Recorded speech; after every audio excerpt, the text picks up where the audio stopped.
Hello, everyone, and welcome to the Death by Adaptation podcast, a bi-weekly book club where we choose one classic book and compare and contrast it against its cinematic adaptations. I'm your host, Nicolò Grasso, and I want a minute of silence for our boy, Gledo, my co-host, because he couldn't make it today. He couldn't make it. But I'm not running solo here. I have a lovely guest, the perfect guest for this episode, and the main reason why we're doing it, and I'm so glad we are. Carson Timar. How are you, Carson?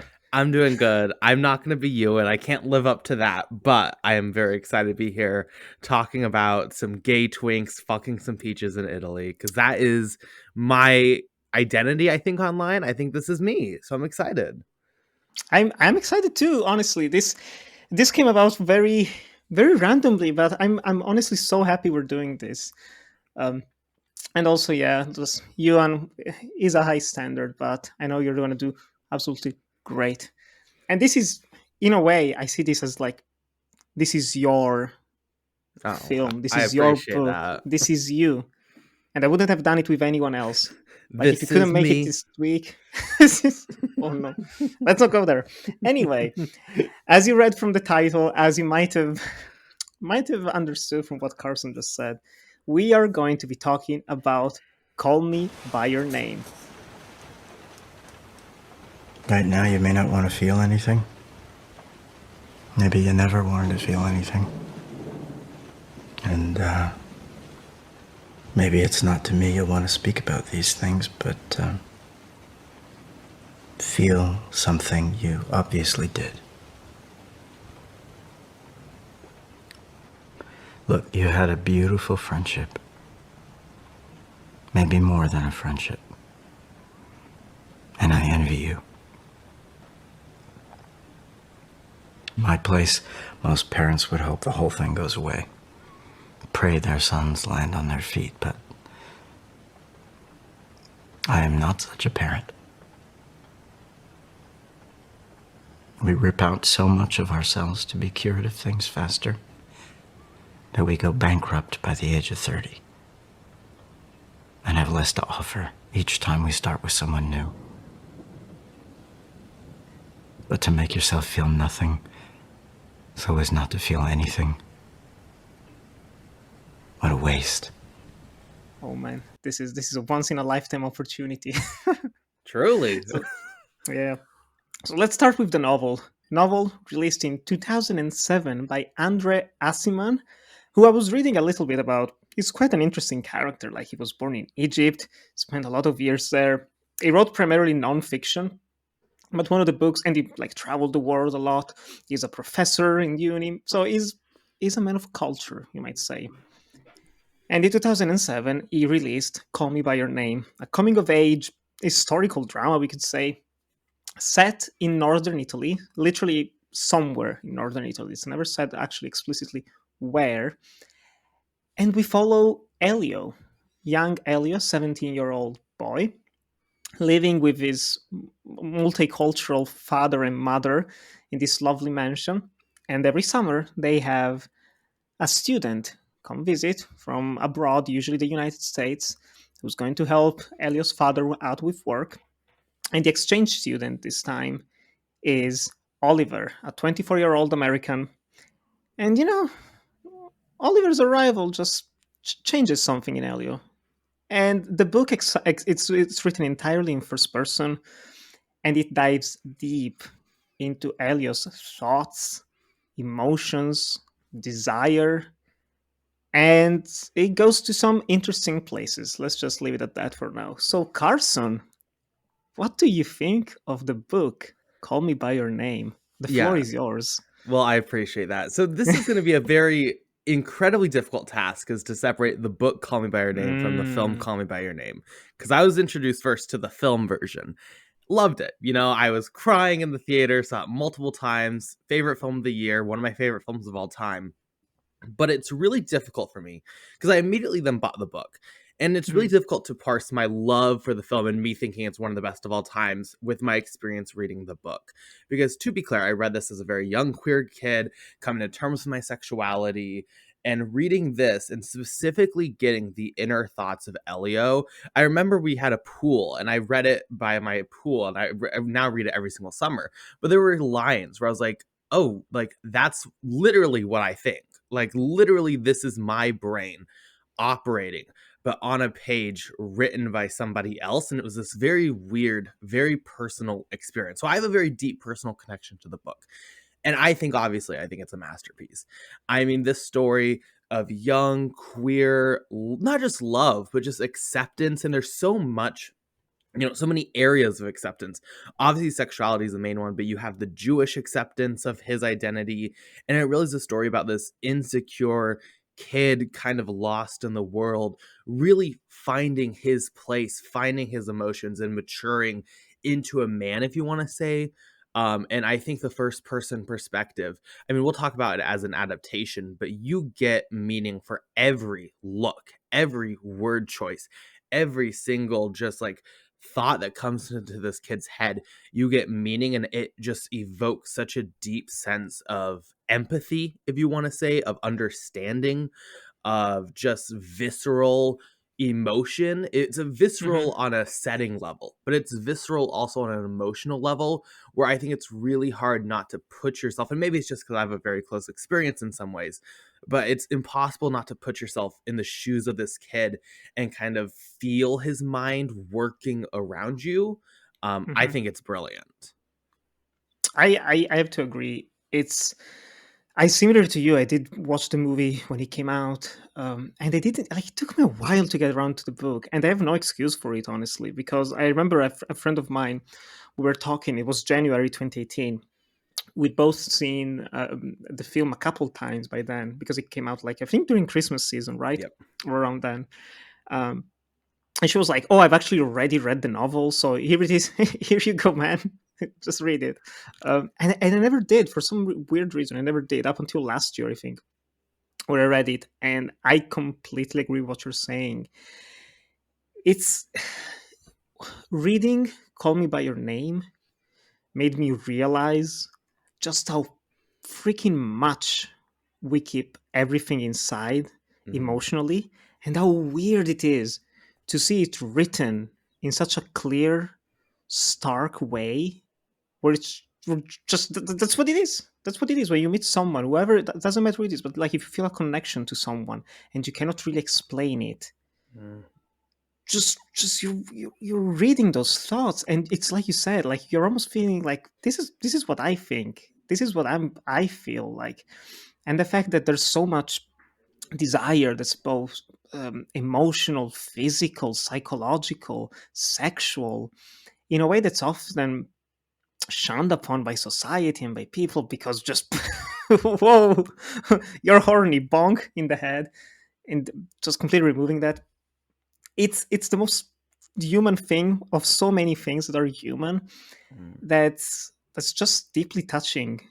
And in a way, I think, and we'll get into it in a second once we actually start talking about the movie as well, but I do think they are complementary, the novel and the movie. I thought the movie could work on its own. After having read the novel, it's like you said, it's hard to separate the two of them. Yeah. And it's just this big, beautiful thing, and they support each other in different ways. But I do think that the core of the novel, just what makes it great, is the first person perspective. And I love just the rhythm and the pace of it. Like, there's no rush whatsoever. It's just calmly going through this summer, through the 6 weeks, I believe, that Elio is spending with Oliver in Italy.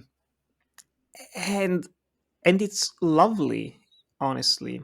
One of the more controversial subjects, well, there's quite a few, and we'll get to one. We'll get to the hot button topic. I wonder which one from the list you're going to pick. Oh my god, there's like, it's a long list, No, but the first one, just one of the complaints I remember when the movie came out, and I believe the screenwriter, James Ivory, Yes, complained that the movie toned down the sex because it was much more graphic in the novel and in his script. sure. So reading the book, how do you feel about, because like last time you were on the program here on the podcast, we talked Yeah. about something not too dissimilar in a way Might have been when we yeah, might have discussed. been it's weird how we always get back into this when I come on, eh? Um It's a pattern. It's starting. It's developing. I mean Third episode is going to decide it. there are sequences. Oh, actually, I think if I'm remembering correctly, it might be an interesting trilogy if we get to that one. It's actually, yes. I just realized what when you're coming back. Huh. Anyway, carry on. Anyway, yes, I mean there are some sequences in this that are basically just like smut, right? Like it's just two men, but it's elegant. I think that's something about like every piece of this is that it's never crude, right? Like I don't think Call Me by Your Name is ever Yes. crude in its sex. It is always passionate with two bodies expressing each other through sex. And it is sex. Like, let's not get it wrong. Mhm. It is, graphic sex that you definitely, it's a lot at times, I guess, if you're not used to reading sex. But like, it really always has that passion. And I think that's one thing about this author. Past Find Me, have you read any of his other works? No. So Those are the only ones. I read Enigma Variations, and in all three of these Okay. books, it's very much so taking these kind of unspoken things about society, whether or not it's growing up, whether or not it's sex, whether or not it's desire, and it's putting them in very human terms and very passionate terms and very empathetic lenses. So I think the sex in the book, it's obviously more than the movie. And I get why it's not in the movie. I have no oh, they messed it up because they didn't do that. Because I don't think it's needed. I think Yes. even on screen, it's what, well, I guess the weird thing about Call Me by Your Name, we'll talk about it with the book, is that I feel like it is an impossible adaptation, yet somehow they adapted it onto film. But like on screen, capturing sex through a lens that isn't somehow exploitive in a sense is much more Mhm. difficult. So I don't blame them for leaving it out. I don't think you miss a lot by leaving it out because your brain can do the work. But in the book, I think it's handled in a very tasteful way that never reduces it and never hides it, but it's Mhm. there, it's undeniably there, undeniably visceral, but it's always like purposeful and meaningful. So I have no issues with it. Yeah, it's. I wanted to say this later in the episode, but I'll just say it right now. Shout out to my sister. I don't know if you're listening to the episode. Um, bless her, bless her. We watched the movie together, and she said this is glorified porn. And Fair after enough. reading the novel, I'm like, well, Just wait. this is the Teletubbies in comparison. Like, just it's like you said. I think what works about just the way it's written, all of the sex scenes, it is very grounded, but still being very tender because of the perspective. And I totally agree. Like making it in a movie, it's no easy task. Like it's always going to be very objective. It's always going to be very exploitative unless you use certain specific styles that some people have tried to, like, ways to be less graphic. I don't know, more tender. It's hard. It's a slippery slope, especially considering the whole like messed up that some people think. Well, let's get into it. Actually, might as well. I think this is the Sure. biggest reason why some people really don't connect with Call Me by Your Name. It's the age difference. It's the fact, Elio is 17, Oliver is 24. Yes.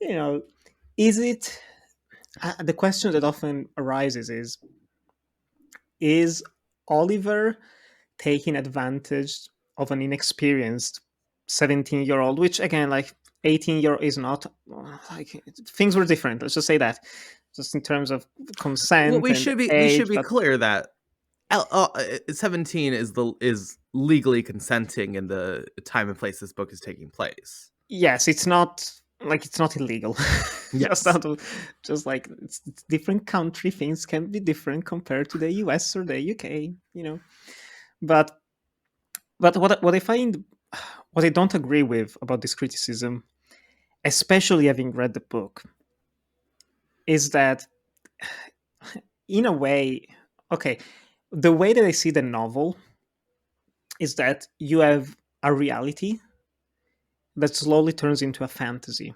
A Mm. fantasy that is still very much true, that it's being lived by its characters, but it's ultimately still a fantasy.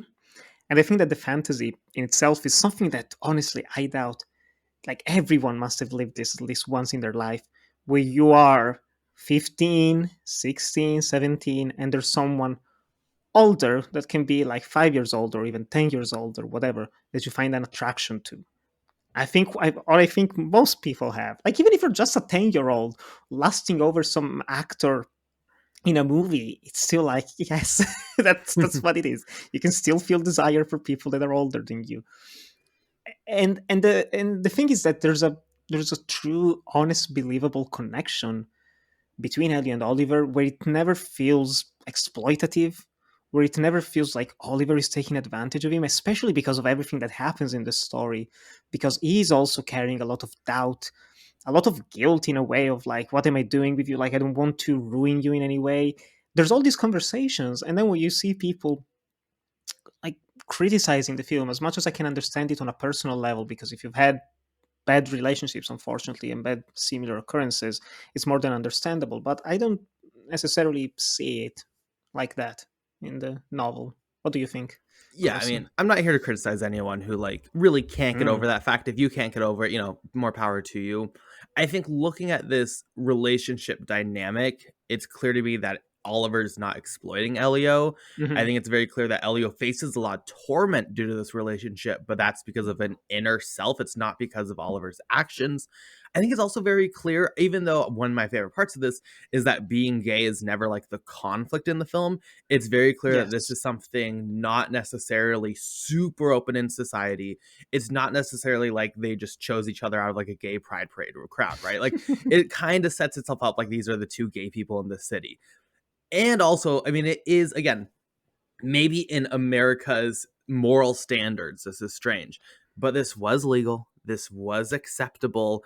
No one, is taking offense to this. So I think, like, in the context of this book, and especially this power dynamic, which I think Elio's leading much more than Oliver, I would say I don't have moral issues with this relationship. If you do, more power to Hmm. you. And this Yeah. is not I we can go back, you can listen to my Clappercast on Red Rocket. This is not me saying every relationship with a 17-year-old is great, but in this situation, I think there's enough here to where I can be like, yeah, it's okay.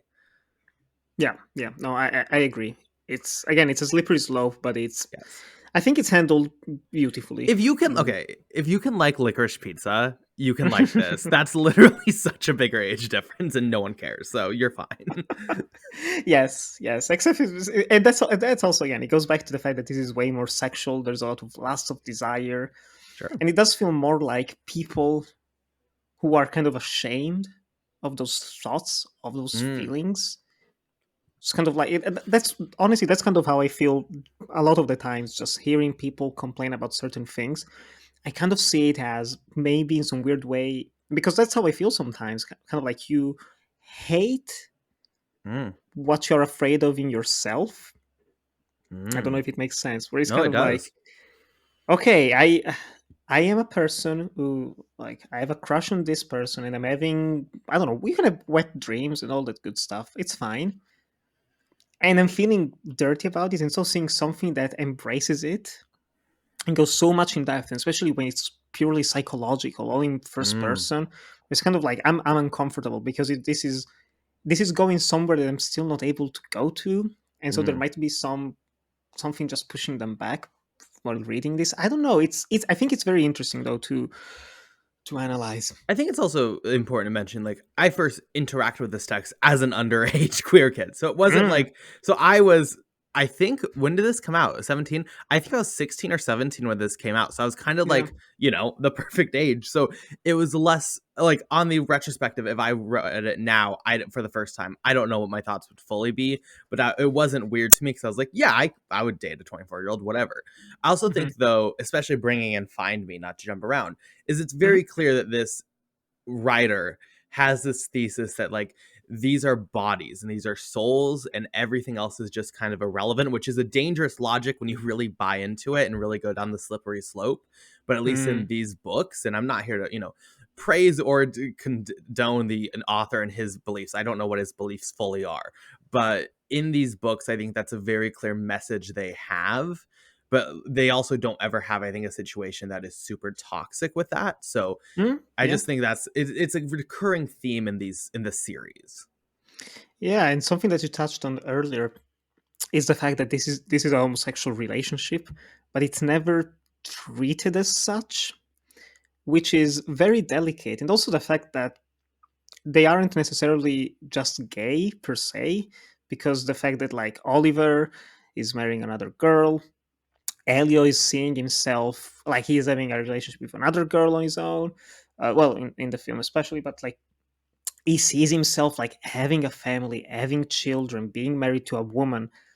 So there's all these elements that can either be read as they're simply bisexual or pansexual or any of those variations, or it can be read as that's society, kind of like, especially since it's I, set in the 80s, it's something that's a bit, could be an interesting way to read it. I don't know if it's necessarily just accurate. Absolutely. I mean, But look at like the peach this is the scene. I world. mean, the Look at the peach peach scene is scene. definitely like it's been memed, and I'm fine laughing about it. But like No, ultimately, the yeah. point of that scene is that he's fucking this object, and he sees it both as an anus and a vagina. So he's tackling his sexuality in that. Like that is brilliant writing. I'm sorry, but like the peach scene, brilliant. Funny Yeah. but brilliant. And I feel like that's one of the worst parts of the movie coming out, I think, before kind of everyone read the book, is people look at that scene and they're like, oh, that's weird, like that's gross, fuck that. Mhm. But like, no, it does have a purpose, guys. It is there for a reason. Yeah, the peach scene, especially, like, that's already one of the differences, is the fact that in the peach scene, Oliver actually ends up eating it. I don't remember if it's all of it, but definitely, well, yeah, it takes a bite at least. Um, and and Elio just breaks down, but he doesn't break down because he's uncomfortable with it or something. But it's, I mean, if looking at it in a very like straight manner of fact, like it's just Oliver is just taking him, just accepting him at his most vulnerable, at his most just kind of like where he should feel dirty and shamed. If he's feeling the total opposite, he's feeling welcomed, and it's beautiful. And that kind of ties into the title of the movie, because it's "Call Me by Your Name and I'll Call You by Mine." Just kind of like two become one. I am you, you are me. It's not. I had this conversation with my sister. Shout out once again, where she sees it as the loss of identity. Or like I by becoming like calling you by my name, I'm removing your own identity. But I said no, no, no, no, no. But the other is doing the same thing. They're both calling each other by their own names, and it's so beautiful. And I think it works especially well in the book. And it gives a whole other layer to the title. Oh, It's beautiful. it's so poetic. Mm. I think one thing that's also important about when you analyze this book, and specifically characters' actions, like Oliver eating the peach, where on paper that is an extremely, if you really think about it, a beautiful sequence.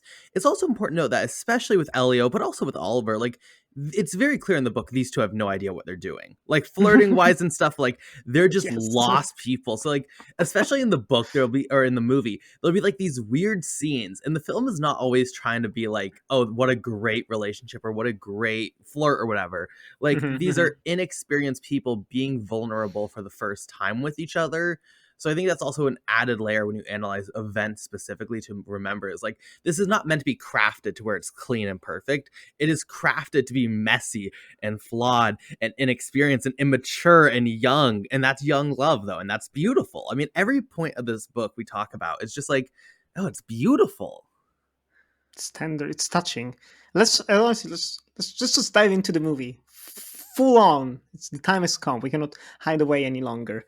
So, released in 2017, "Call Me by Your Name" is directed by Luca Guadagnino, who is honestly probably the only the only person I can think of that could have directed this book in such an effective way. Well, the Because boy Luca grew up in Crema.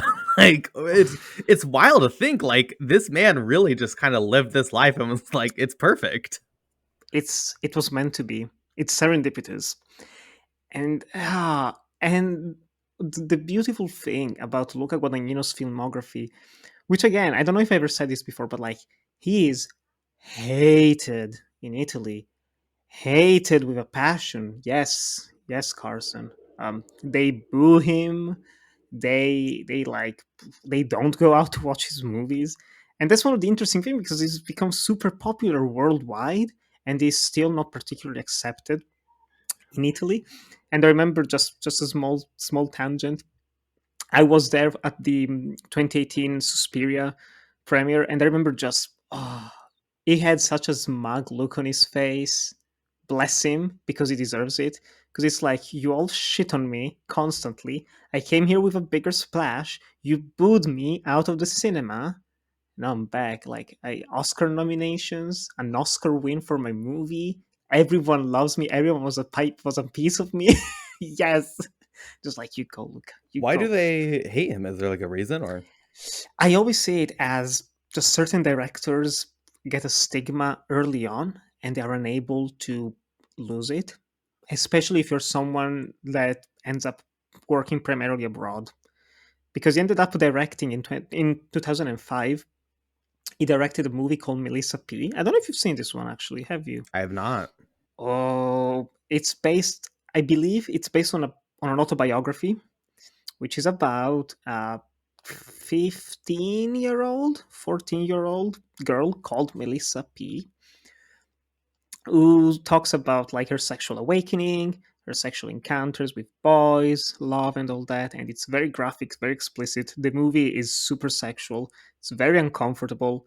And I remember when it came out, like I was like 8 years old when this came out, and just it was a hot button topic for quite a while. Like, children can do those things again, kind of going back to what we were talking about, where it's like, let's just hide everything. Let's not have like mature conversations with our young ones, with teenagers about love and sex. Like, no, no, no, no, no, just hide everything and just wait them to learn in the worst possible ways.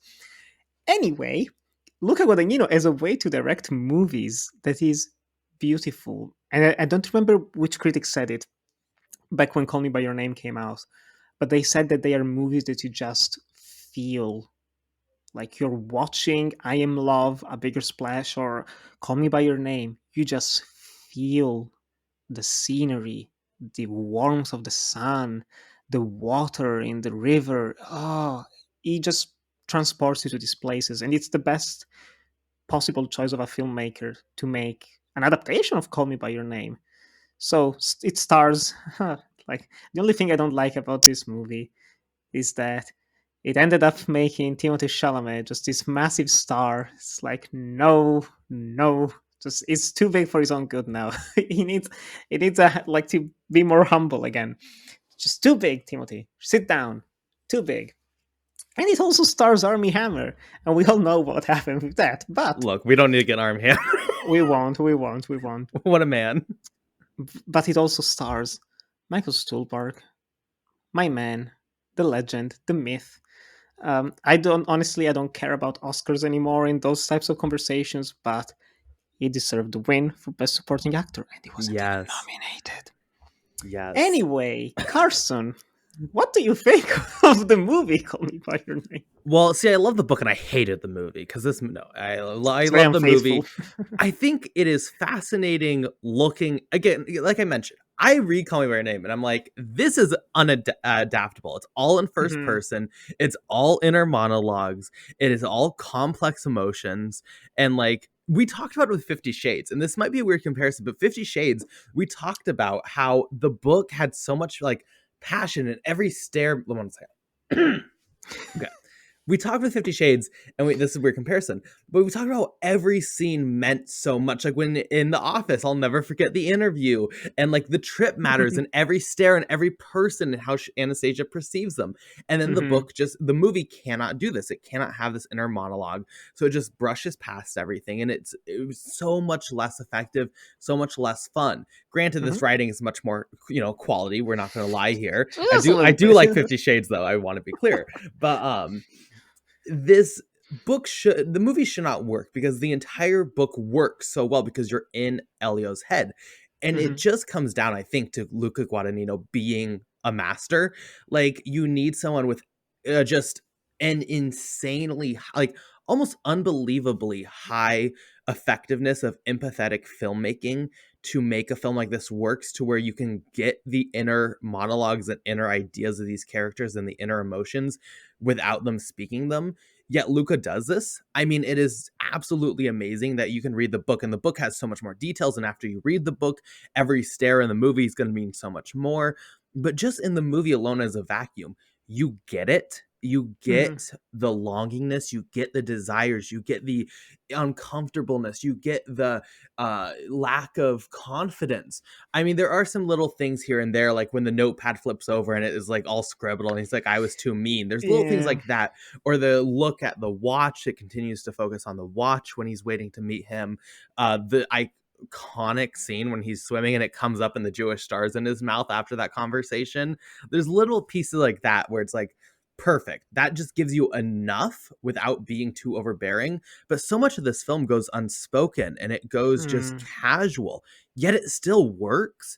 I mean, it's remarkable. It just is remarkable. I think that this adaptation works so well. And of course, I love Timothy Chalamet. He's great. Armie Hammer is great in this, but Michael Is Stuhlbarg, like, whew, you were right, Nick. No lies detected with that statement. I've not shockingly listened to the audiobook yet, but I need to because he narrates it and I'm like, yes, please. Every single aspect of the film is just also operating at an insanely high level. So it's just like, it's great. I cannot go a summer without like looking up at the sky and seeing the blue skies and being like, oh, Call Me by Your Name. Like, I gotta read it. I gotta watch it. It's great. And for 2 hours goes by like that for being a longer yes. film. Oh yeah, it's such an easy movie to watch. Honestly, it's yeah, it's frustrating because watching the movie perfectly encapsulates their relationship. Because it's like you're watching it's like this is beautiful, this is working. Let's get to the good stuff. Like you want the sweetness, you want the romance, you want the emotions, and then it's like shit, you know this is going to end though. You don't want it to end. It's unavoidable, and that's one of the things that really impacted me watching Call Me by Your Name the first time. It's just the fact that the villain of the story is time. Just story starts and it's like, hey Elio, meet Oliver. He's gonna be here for the next 6 weeks. Boom, countdown to start. Minus 6 weeks.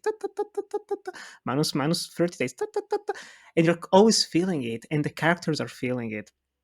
And I think like every one of us in one way or another probably have experienced something like that, where you're just gonna be spending a short amount of time in a place with someone else, feelings start to rise, and part of you is kind of like like man, there's no time to let's just go because there's no time to waste, you don't know what's going to happen and blah blah blah. The other part of you knows that all of this is going to end, and that's kind of the beautiful tragedy of Call Me by Your Name the movie, is how well it makes you just get lost in time like the characters, only to be reminded that this is not to be, like this is not gonna last, unfortunately. And it's heartbreaking. And honestly, like you said everything, like honestly you pretty much said everything. We can close the episode here if we wanted. It's beautiful, it's just beautifully made, beautifully shot. I love the multilingual aspect of the film, where just characters talk in various languages and they drift from Italian to English to French, German for a little bit. It makes it feel so much more real, and while still feeling like a fantasy of sorts, almost like a fairy tale. Even the way the title comes of like somewhere in northern Italy, it has this mysterious vibe to it that it isn't necessarily present in the novel, which also comes with the more tender scenes of romance and of sex, which are very very few and not pornographic, sis. Uh, and yeah, like honestly, I've seen our boy Timothée in other movies. He still hasn't been better than in this. I don't know if it's a fluke. I don't know. It was I must ask just because we're on the conversation of this actor. Have you seen The King? I have. Did you like him in it? Because I thought he was great. Not as No, good as Call Me by Your Name, but I thought he was great in that. I'll give him that. everyone's overshadowed by Robert Pattinson in that movie. That's fair. That's without a question. That's without a question. It was very weird. It's just so small in that armor. It's like For just sure. weird, just so weird. Anyway, yeah, no, it's. Well, and almost want to say it's a lightning in a bottle yeah. movie. Well, and to your point, I mean, there are some very like brilliant little things, like when he's waiting for Oliver, and it gets very artistic, visual for a second, where like that it's Oh, beautiful, but like there are little things like that that just how? feel fantastical and they feel like fantasy to a point. And then I think finding the fantasy, like it almost feels finding the magic, I guess is a better word, in the real Hmm. world, like when they're wandering the streets and they just go dance with these people and like little things like that, where it feels it's so kind of bizarre of a thought experiment because it feels so fantasy, it feels so poetic, but that is so grounded in like, no, that's just the world we live in. So it's like finding the magic in the real world and then accepting that that magic is in your world. It's a very weird Hmm. thing. um Nick, do you think it's better to speak or die then? Well, as someone who's been in that scenario many times, it is better to speak, though Oh. I never have, because it's fucking scary, and and that's again when that scene came up like 2017, the mother reading the story of the night. I was just like, this no, no, this is too much. This is getting too close. This is getting too real. Because it kind of goes back to what we talked about with the novel. Like those are things I've thought. And it's like, yeah, well, everyone's always like, just say it. Like you lose nothing in saying something. But it's like, well, no, It's not you that don't lose easy. nothing. It's not that easy. It's like no, like if you like someone, it's not just kind of like a chill way of liking someone. It's like no, if you're feeling something strong, a strong connection, it's not so easy to just say something. Like what do you say? How do you say it? And I think that's what's so beautiful about this is that you're feeling that constant struggle between the two of them. I love the fact that they're just teasing each other, and Ellie is very passive aggressive towards him because it's kind of like this way of distancing himself from him. It's like, no, he doesn't really care about me, so just fuck him. I'm just gonna act in a very like angry, angsty way against him. And there's so many small moments. Like I was watching this, I'm happy this is not Uncut Gems because it would be hard to just narrow it down to top 3 moments. Because it's like, oh, like one of many favorite moments for me is before they go to the lake, I think, where they found the new statues underwater, and it's just kind of like Ellie in the car going, "No, Oliver, just don't sit in front because Elvisa has to come in and Is has to be the guy. Just come back here." It's just, "Oh, do you want to get with the girl? Ah, do you like her?" And it's like, "Just don't play the good host. Just shut up." And then the father comes like, "Oh, it's just us boys. Oliver, come on in." And then Ellie's was, "What?" That whole interaction is just mwah, mwah, beautiful. And there's so many small moments like that just sprinkled in. Um, and it makes it great to just revisit this movie over and over and over again. And speaking of the. Oh, wait, sorry, go ahead. Say something. Oh no, I didn't have anything. Oh, sorry. And speaking of like the magical aspect of the film, Sufjan Stevens, or however you pronounce him, just a King. revelation. King. King. I honestly, I think people who say they knew him beforehand are liars because I never ever saw his name anywhere before Call Me by Your Name Agreed. came out. But hey, honestly, this is how I discovered. Like 90% of the music I listen to is based on just music I've heard in movies, and Sufjan Stevens is one of those artists. And the way his songs are used is incredible Mm. because if you think about it, I jeez, I want to say every song we hear in the movie outside of Sufjan Stevens and Sakamoto as well, who made some like original scores, something like piano tunes. Everything else is diegetic. It's on the radio, someone's singing it, and it's always 1980s bangers from Italy and abroad. I have all of them on my Apple Music list. But yes, Man, I agree. they're in my most played. Like I have Samsung Music on the phone. They're in my most played. Like most of them. J'adore Venise, Lady, Lady, Lady. Woo. There's so many great musical moments. But Sufjan Stevens is not from the 80s. He's a Ooh. contemporary artist, and all of those moments are, like you said, they're magical. When Elio's just waiting, and like you said, I don't know how Guadagnino achieved that effect.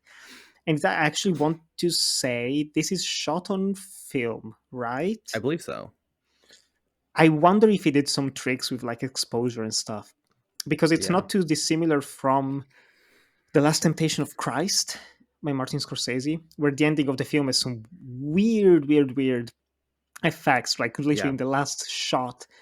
And he said that it was because like the film was running out and just light was coming in of all places. Just, it's weird, and it looks very similar, but it's beautiful. And so you have Sufjan in that moment. You have him again when Ellie and Oliver just go on their little trip before Oliver leaves for good, Yeah. which is beautiful, like mystery of love. Whew. That's all I have to say. And lastly, in the ending itself, like the Visions of Gideon, when Oliver is gone, Ellio's back in the house for winter, and he learns that he's married.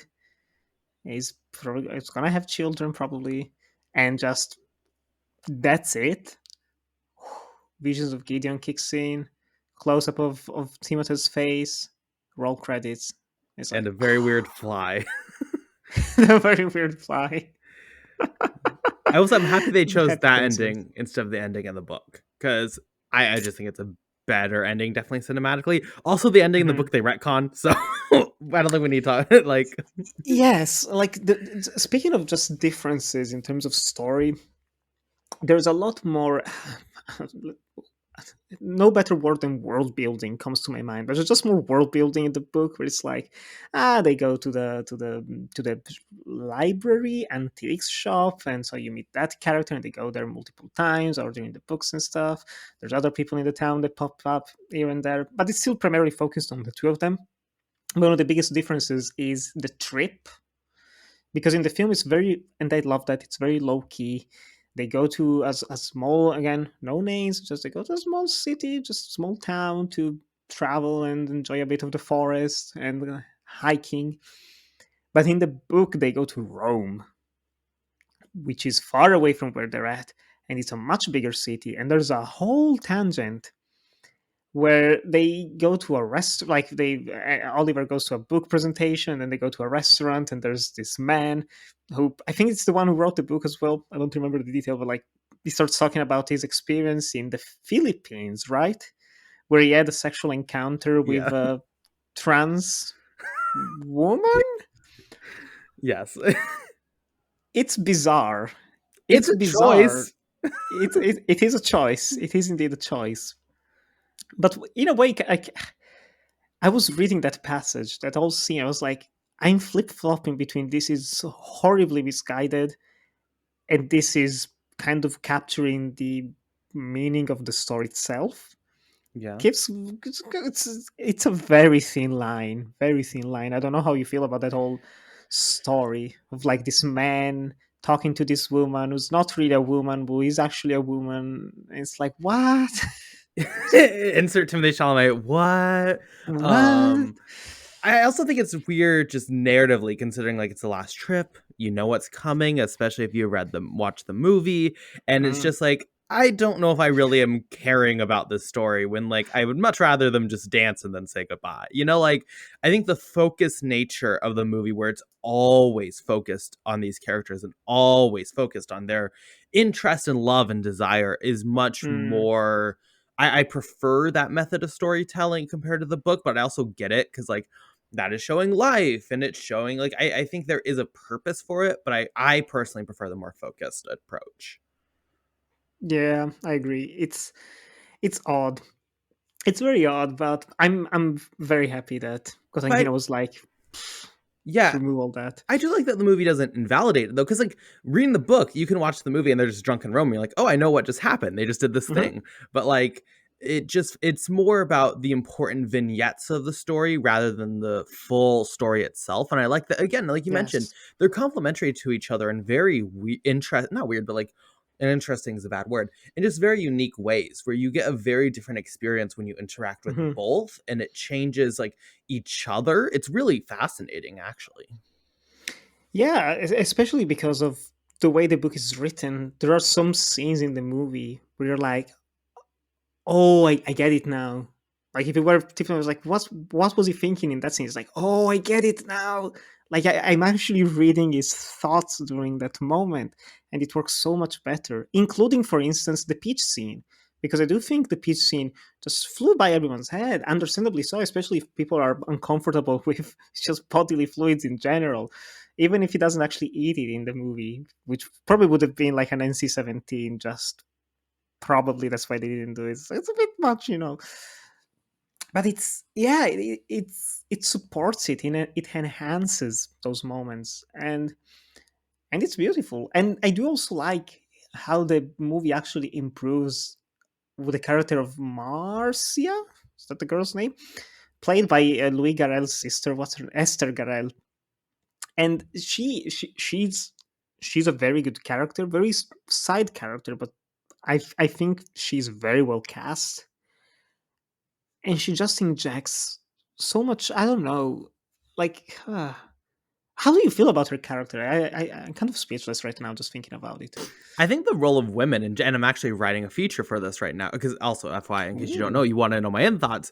Every June, I write at least one feature for Call Me by Your Name, but I think I'm going to post this one before June about the role of Mm. women, because they really are taken as these like kind of objects and then kind of cast aside. I mean, she is in this relationship with Elio. She's sexually involved with him, but ultimately, he's not thinking of her. He's not really concerned with her emotions. But then you get that moment at the end when he returns and they just share this embrace and share this understanding and this like, yeah, let's be friends, and it's really Hmm. powerful. I think the role of women in general in the book and film are maybe not the most progressive, I guess, if you want, but also like, I don't know, it's a gay love story. It's not necessarily meant to be like strong women characters, but ultimately the women are strong. I mean, the women are the kind of the backbones of the story. I would love, actually, what I would love is like a sequel book to this that's from her perspective. That's like the first time I think I've ever Mm. seen like an example of that where I'm like, yeah, that actually is kind of deserved. But That would work. I dig her character. I don't think it's anything like overly offensive or anything, but it's definitely not like the highlight. I don't come back to this novel for or movie for her. It's like everyone loves the moments where Marcy's on screen.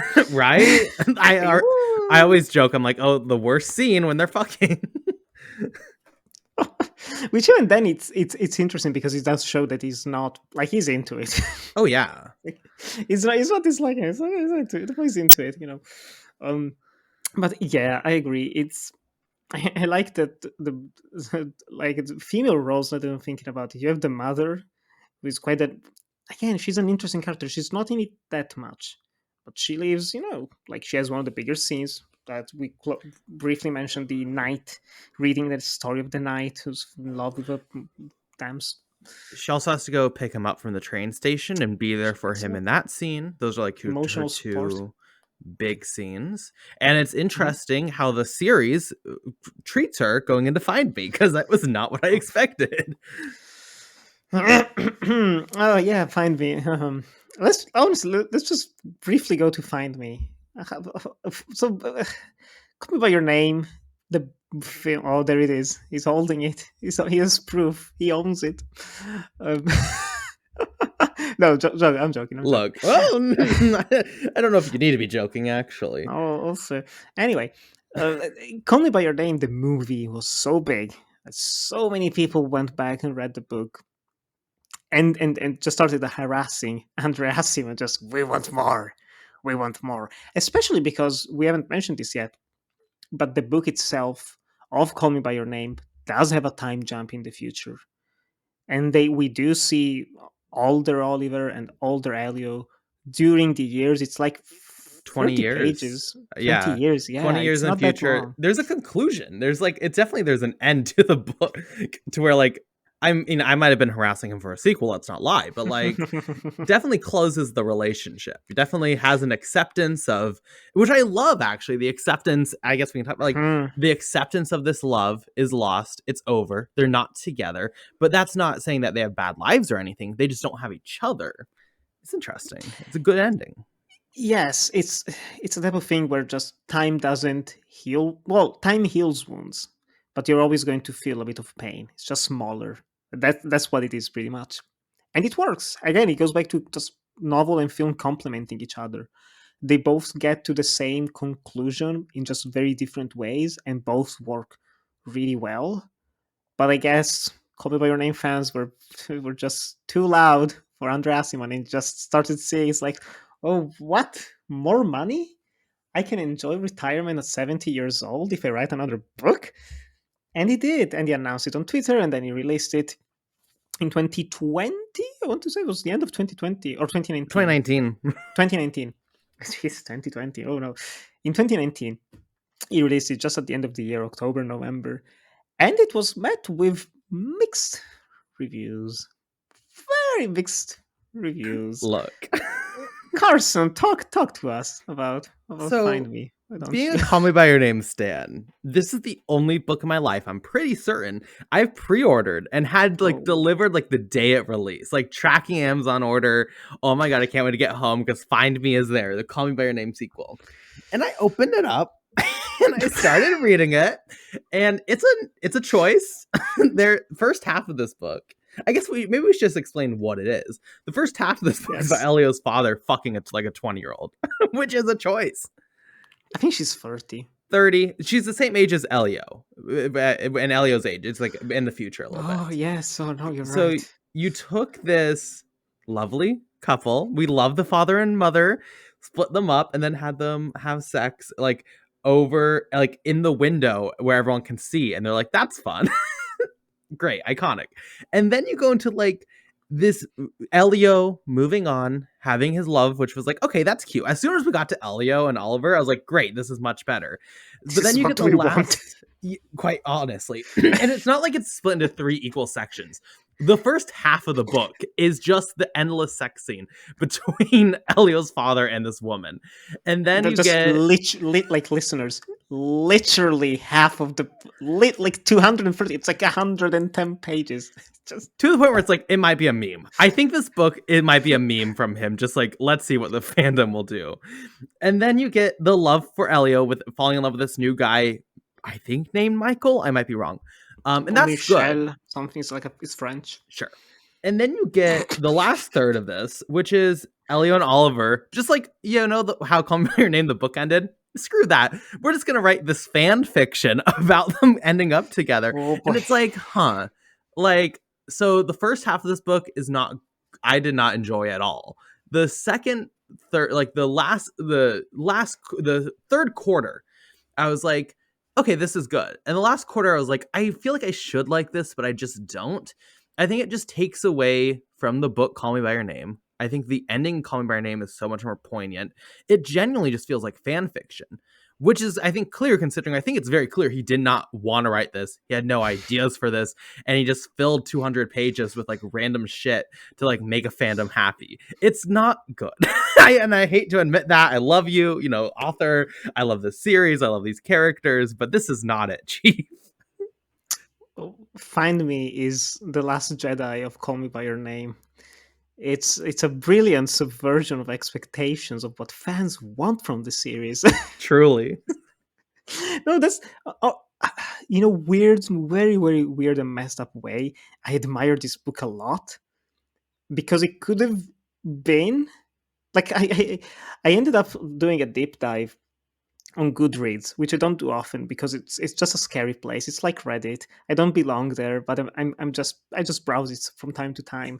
And I was reading the reviews of Find Me, and it's interesting how, in a way, some of the fans don't know what they wanted from a sequel. And what I like actually after hearing you talk about it, Carson, is that I can tell what you wanted from a sequel, which is not Find Me, first of all, but part of you wants the the romantic, but they actually get together. But it's like, no, but it undermines everything that happened in the previous book. Like, let's see them move on with life. And that's what's interesting about the book. And then I'm reading some reviews where it's like everyone wants Oliver and Elio, and there's just 30 pages of it at the end. Horrible, Sure. 1 star. It's like, well, what did you want? What did you want? Did you want just 200 pages of people, just the two of them, just enjoying life? They're back together, enjoy life. I don't know, or just as a quest to just get together again. Which again, if you read the previous book, that's already in there. It's just like you said, there's the acceptance. There's no need for this. And so you can see just André Aciman just sitting down and being like, I'm almost 70 years old. I'm married. This is kind of a dream of mine. It's just I find this manic pixie dream girl on a train and we just fall in love with each other. It's kind of like this weird, more sexual version of Before Sunrise. It's kind of like, oh, Oliver's father's on a train. It just starts chatting up with a girl. And he goes and meets her There's feeling. mother. It's just weird. The father. The father, sorry. I've not reread the book, to be clear. Father. Why?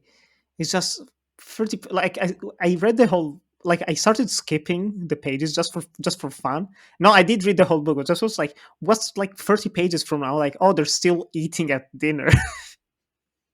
Yeah, no, I definitely had that experience reading it the first time where I was like, let's just see like till when the next thing starts. Oh, it's not for 100 pages. Cool. It's like maybe in 5 pages, 10, 20. Maybe I just like the Elio 70. part because it was such a relief that we were done with that.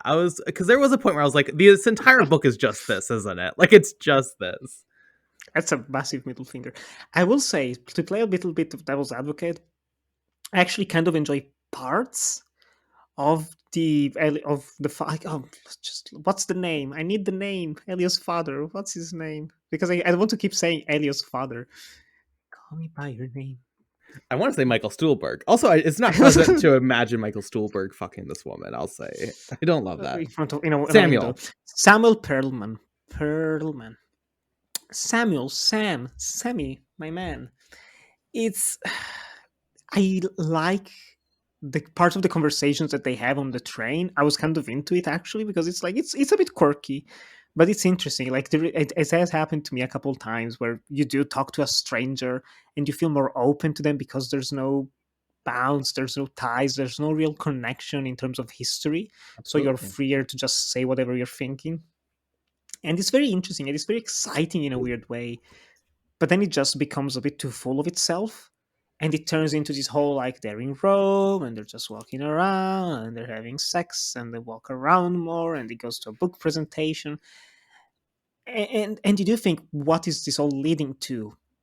And it leads to them getting married.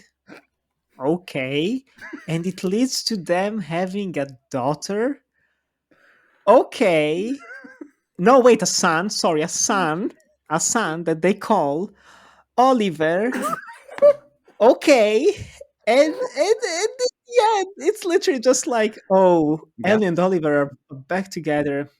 I wish my father could see us, Oliver, because he would be so happy for us. Are they taking care of Oliver at the end also? They are. Yeah. Like, man, we are together. That's crazy. He did it for us.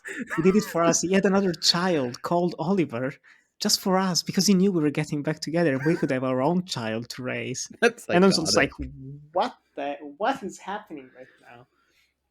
Just I'll say he's a good writer. It's like sensual, like it's quality writing. I didn't hate reading it.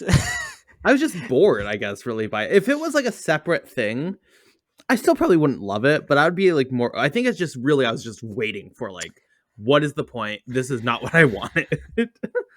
Yeah, it's very repetitive because that's the main problem for me, because you have 100+ pages just on Samuel and his relationship with this woman, and then it cuts to Elio having a relationship with this older Frenchman who could be his father because he's like twice his age or something, and it's like we've just done this. Like, Andrew, we've just done this, like the age gap and everything, and it feels like a joke because it's like everyone's complaining and calling by your name. Just you wait, and not even that. I'm even gonna put justifications of incest. There's this whole section where I'm like, what the fuck? There's no two ways to look at this. There's just the Samuel's new girlfriend is kind of like, oh, I liked having sex with my brother this one time, and he was weirded out and doesn't want to talk to me anymore. I think you're gonna think I'm fucked up. And Samuel's like, nah. See, it's really hard. It's really brutal being a Call Me by Your Name fan and be like, oh, it's not about the age. I know it's morally okay, and then like Find Me comes out, and you're like, well, maybe it's more of a yeah. thing with the author. I still think it reads well with Call Me by Your Name, but maybe the author is a little bit Yeah. interesting. He's not helping himself, let's say. If he wanted to make a case for age gaps, he's not helping himself. See, that's where I'm like, this book must just be a meme. Like, he has to be aware that's a thing. He has to be aware what people want. And he literally just, like, filled this book 3/4 with, like, bullshit to piss people off and make... Like, he's old. He doesn't care. And then he was like, but I'm just going to give that last bit just so people are not too mad. You know, like, the stands will get what they want at the end. It's very strange. Just a slap in the face. This is the Like 50 giving a good Shades steak. Creed of the series. Oh boy, it's like it's darker and free just all together. It's like it's a bit too much. It's too filling, and I think the best part, I think we can both agree probably, is the Oliver section. And even then, there's a bit too much of like I was reading it. I read it last month, and I'm still confusing what happens. Like, was he trying to? Because he's feeling attraction, I think, to a woman she's randomly meets in yoga class, and he's also feeling attraction to a friend or colleague or something, and he's like dreaming of having threesomes with them, but he's also still married, and he has a going away party, and he's almost like wishing that it turns into this weird orgy with the three of them, and nothing comes of it because of course it doesn't. Just be real, man. And it's unfortunate because there are parts, again, I think parts of this are really good. Samuel, Elio, Oliver, and the ending, parts of it are really good. But as a whole, it never really comes together. Like the Elio section turns into a mystery where it's like, oh, my father, the Frenchman is like, oh, my father had this manuscript and of the music, and I'm trying to find the person he wrote it to. And it just gets lost in that. And it's like, why? I think that's just a question. Why? And This the answer doesn't is this doesn't money. get a Timothy Chalamet why. This gets a full Paulo Gucci why. It's not yeah. It is shocking. I do like the cover, I'll say. But other than that, It's a nice cover. it is it's not what I expected. He keeps me on my toes. If he announced a third Like, book, I'd be like, okay. Like it's jeez, funny to talk about, but I think the biggest emotion reading it is just boredom for me. And like I said, I really yes. think it's frustrating because like, and I get why he wrote it, but like Call Me by Your Name, the book ended in such, and the movie too, but more the book ended with such a beautiful ending. And it was like, okay, that's great. And like, I can live with these characters. And this just feels like a butcher. And like, I feel Mhm. very much connected to these characters. I feel very personal towards these characters. I grew up with these characters. And it's like, you really just kind of threw them in the trash and did like it feels like fan fiction. It feels like bad fan fiction. Oh, yes. And Oh, I am yes. happy to leave it in the past. Like I would never think of Find Me. I think of it like not any of the content, but I'm just like, oh, Find Me was funny. That's all I really remember. But when you think about the content, it's just like, yeah, I'm good just ignoring this. Luckily, I don't think Luca will make a sequel. If he makes a sequel, I don't think he'll be making Find Me. I think he'll make an original thing. Yeah, let's get into that actually for a second, because talks of a sequel started almost immediately, and they were all over the place. It was like, oh, we're just gonna wait like before Sunrise, where it's gonna take a few years, and then we see Armie Hammer married with Dakota Johnson, because now Dakota Johnson is like his muse, I guess, for Guadagnino. I don't know. They did two movies together, right? And it's like, what is it going to be about? Again, I think any sequel that keeps bringing back the relationship between the two of them is bound to fail. Which is also to say, just don't make sequels. Just Very fair. it's fine to have a story, just that, and that's it. Because I don't think even like following them in their separate adventures or romances or whatever, I don't know how much they can give me anymore in terms of like life lessons or anything. Because Find Me definitely didn't give me anything um, on an emotional level or just thought provoking. Because I think that's one of the reasons that ultimately Call Me by Your Name both the book and the film resonated with you, with me, with millions of people worldwide. It's the fact that it feels real, true to life, while still having enough lyricism in the writing and in the filmmaking to just elevate it to something profound. And it all culminates in one of the most beautiful monologues in cinema and a beautiful monologue in the book, where Samuel just sits down with Elio, and he just lets him know that I knew what happened. I knew what was going on between you and Oliver. It's fine. Just don't hide it. And again, we're just going full circle to what we talked about in the opening of this conversation. It's don't hide it. Don't hide your emotions. Don't hide who you are. Don't be afraid of it. Let everything just run wild. Because you like if you're sad, just cry. No shame. If you were in love, just remember those happy moments and just be glad it happened. And that's all. That's honestly the most beautiful lesson to take away from this. Is like don't deny yourself good things, even if you know they're not going to last, even if they're going to be, even if they're going to be bring a bit of pain. Just think about the good times. And since then, it's something that I've tried to apply with some relationships, even just friendships. Honestly, some friendships that went to shit with some people, and it hurts in the beginning, but then it's like, you know, you could say 2 years were wasted, but there were good times, there were good moments, there are happy memories. Just keep thinking about them. It's you can use this with love, friendship, grief, even.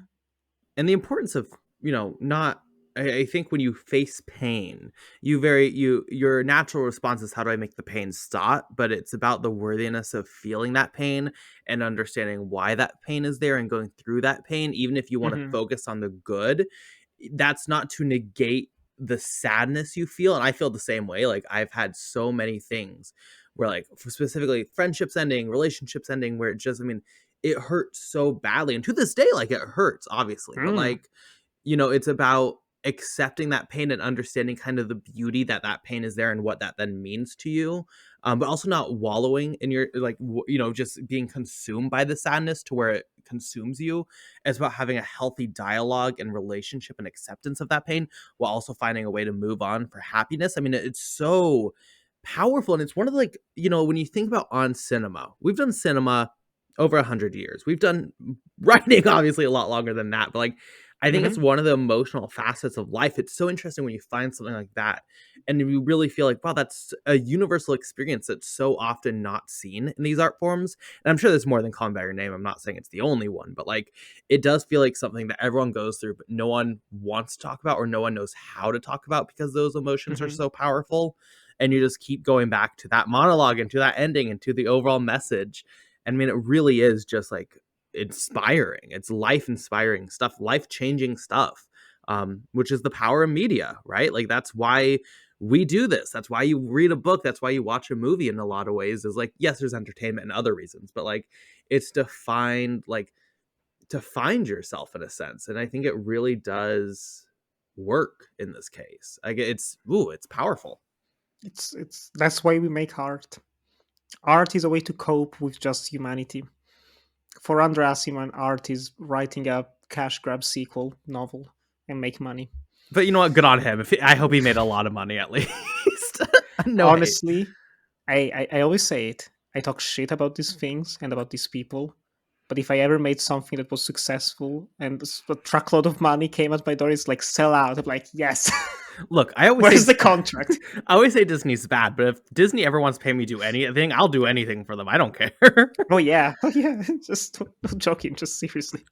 I just think, like, the power. I really love hearing your perspective, considering I feel I'm so close to it that it's nice to have a force or a perspective that's a little bit more outside of it. I'm just curious about everyone's Hmm. perspective on this, because, like, it is something to where, like, it's so nice talking about the pain, the love, any piece of this, just to see, like, again, this random person who I do not know, who's from a culture I'm not part of, express, like, these emotions and be like, oh no, I go through that, and just to feel seen. Like, I think it's stunning stuff. And I mean, Luca has done it multiple times, which is great, but, like, Hmm. in the novel, in the movie, like, I think that's the best part of this, is I feel like most people, queer or not, can look at this story and see themselves in it, and like that's when you get power. That's when you get, I feel seen, I feel represented, I feel like I'm not alone in this world going through these hardships or these emotions or these complex thoughts. um Poignant. If you've not read or watched the movie, very weird that you're listening an hour into this conversation, but I Yes. would recommend you check it out. Yes, you don't know how it's going to affect you, and if you end up hating it, that's fine. I know people who hate it. Perfectly fine. You have a heated conversation afterwards, but more power to you for hating this. But yeah, it's. I remember just to one random thought that came to mind. I remember I made a YouTube review of this. That's ended up being my most popular Is it still video on up? YouTube. I think it is. Yeah, it's Oh, like 20K I views. watch this. It's a lot. You're probably gonna enjoy it. It's pretty much everything I've said in here, pretty much. But I remember one of the people in the comments. I don't know if it's still up, the comment itself, but someone said that they disliked the movie because I'm just so done with gay media that always has to end with tragedy, and like we don't need it, we don't deserve it, which made me think a lot about it in a way. It was like, yeah, like if it's not a comedy or a farce, it's hard to find LGBT, just in general, LGBT stories that enter the mainstream or hit a larger audience that are not pessimistic or that don't have a downbeat ending. I think when Call Me by Your Name came out, because now we're starting to see that more and more, and even then it's unfortunate that it's usually downplayed or made fun of, or it's like just it's so gay. It's like fuck off, honestly. So yeah, that comment touched me in a way. Well, Rise of Um, Skywalker ended very positively, so I'm not sure about these comments. But I will oh say, I man, think it's that kiss. interesting. That kiss changed my life. That's That's what I knew. No, I think that's one thing Yvonne about Call coming Me by Your out. Name, though. It's like the ending is undeniably sad, right? Tragic. I've Mhm. cried over it plenty of times, but like it also Just is 2 days kind ago. of, it's reassuring, isn't it? Like life, like you can live there with this pain, and life moves on, and you can build your life, and you don't like you. It doesn't control you, but it's just part of your dialogue, and which is true. That's life. So like. I don't know. It's sad, but I don't think it's like a tragic hope. Like, it's not hopeless or anything. It's very, I think, actually, I don't know. I think reassuring might be the right word. Yeah, it's a reminder that we all need it. We all need to just sometimes sit down, have a good cry. And if you really need Who's them to end up together, let me tell you, I got a book for you. It's called Find Me. Came out in 2019. It ends with them happy. So go read that. I'm sure the commenter read it, loved it. It's like finally gay media with a positive ending where they If get you're together. listening, go back onto the review. Enjoy the movies on YouTube. Leave us your Find Me review. Give me a thumbs up now because I need it to eat. Anyway, Carson, why don't we close this off with this weird segment? It's such a weird segment that we do, but still. Favorite scene, favorite character from the book and movie. Just Okay. give us your thoughts. So obviously, like my favorite characters are Elio and Oliver. So I will do something much more fun. In the movie Mm. specifically, the old man who's the neighbor who like just fixes the bike, he brings the fish, and he's always just there. It's his Alvise. yeah, it's his peach. So I actually, it's a key character in the movie and the book actually because it's from his orchard. He's Without him, there's no peach scene. truthfully, there's no bike for them to ride around in. There's no fish for them to eat. Like he is the unwritten hero of the whole story. Oh, also like the gay couple, which also Elio, it's very important to get Elio's perspective because he's like low-key homophobic because he's uncomfortable with himself. Boom. I like that. Oh, I People do like like also that. I love that I've listed 3. Maybe this is Uncut Gems. I love the debate about like politics in cinema when he gets the nosebleed and we just never go back to it. That's Yes. so fun. And he's like, they're Americano. He doesn't know. It's great. And in that scene, you have Alvise just sitting down on the lawn, just looking at them with a big smile, like, these dumb rich idiots talking about nonsense. They don't know what life is. Yes. Oh, such a great moment. Yeah. Oh, so many great scenes. Yeah. I think, yeah. In the movie, honestly, Michael Stuhlbarg steals it. And I do think, just for diversity, just Esther Garel, she owns the scene she's in. Like she's a good character. She's interesting. And just scenes, even in the book. In the book, I really like the trip to Rome. Outside of kind of like getting lost in the meandering, the conversation with the guy talking about his experience in Philippines. Everything else is fascinating. It's interesting. I like that they meet other people and there's still the longing and just gazing at each other from a distance in the same room. It's still very passionate. But I think I my favorite scene in the movie might be when right before they actually profess their love to each other, or like kind of like before they have their first kiss, where Oliver is just kind of like, I have to go in town square. Wanna come? Sure. And they just go together and bike, and it's this one long take over the square, and they're just looking at this memorial of World War I, of the Battle of Piave, which is just very, very famous, very important, making people cultured. Bless you, Guadagnino. And the conversation that they have, where they're saying nothing, but they're saying everything. It goes back to what you were saying. It's just kind of like what's not spoken is what resonates the most. And it's so powerful. It's kind of like, oh, I don't know. I don't know anything. It's like, what do you know? Oh, the things that matter. What do you mean, things that matter? It's like, You know what things? Oh, it's like, it's good.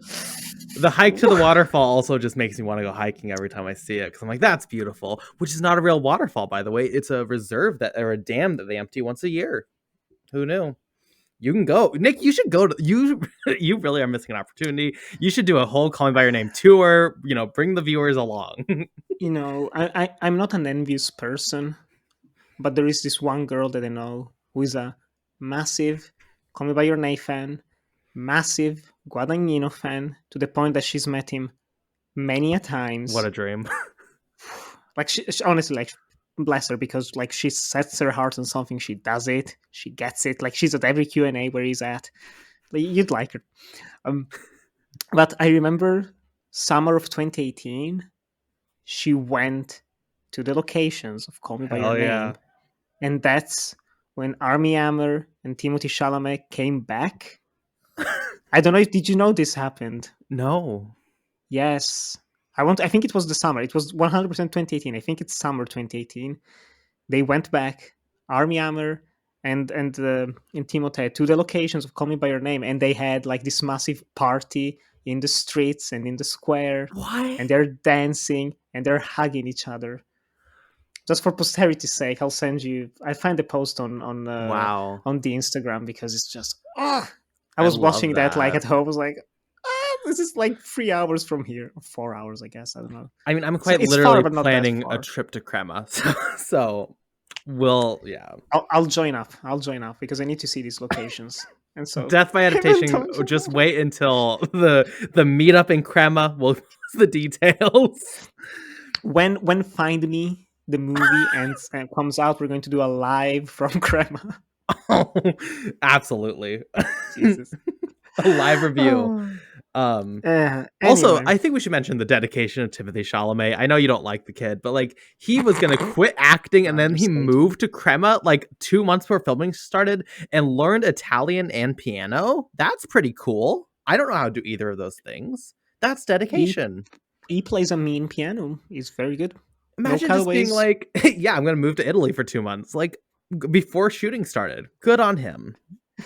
Yeah, it's honestly hats off to whoever did the casting, because yes, without this movie we wouldn't have him in Dune or any other of those movies. Wow. And I'll just say it here, like, I do widely prefer Timothy Chalamet to Tom Holland.